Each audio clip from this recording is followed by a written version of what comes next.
I have vivid childhood memories of Shavuot in Golders Green in the 1980s. My father was the rabbi of Dunstan Road Synagogue, and back then the idea of a Tikkun Leil Shavuot, an all-night learning program, was virtually unheard of in wider Anglo Jewry.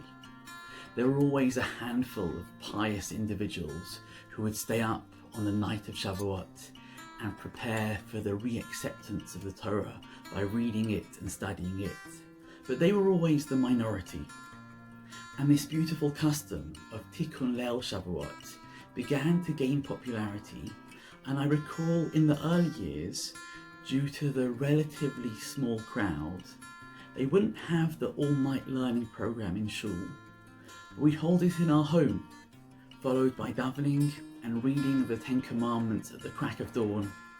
And there was also always a magnificent pre-breakfast kiddush which kept us kids going for days. But in order to facilitate the davening service, my father got a Sefer Torah from Shule, and it stayed with us in our home over the festival of Shavuot. And this was very exciting for us. It came with a beautiful velvet cover, a silver crown, and a miniature ark.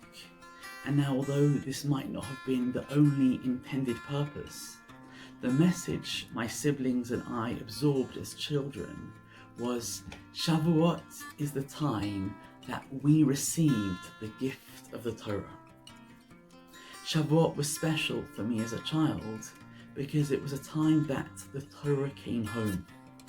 I may have only been 5 or 6 years old at the time, but I remember thinking twice before misbehaving, because after all, we'd just brought a Sefer Torah into the house. And strangely enough, something similar is happening again this year.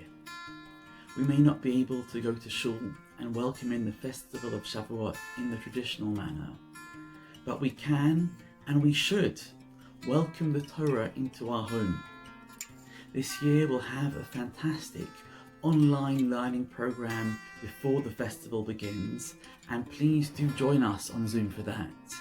But once Yom Tov begins, however, there'll be no Shul service. But I look forward to taking out a Sefer Torah in my home, just like my father did when I was young, and proudly reading and reliving the verses of the Ten Commandments with my family. Please join in with me from wherever you are and celebrate the Torah in your home with Shavuot. Wishing you and your families a Chag Sameach.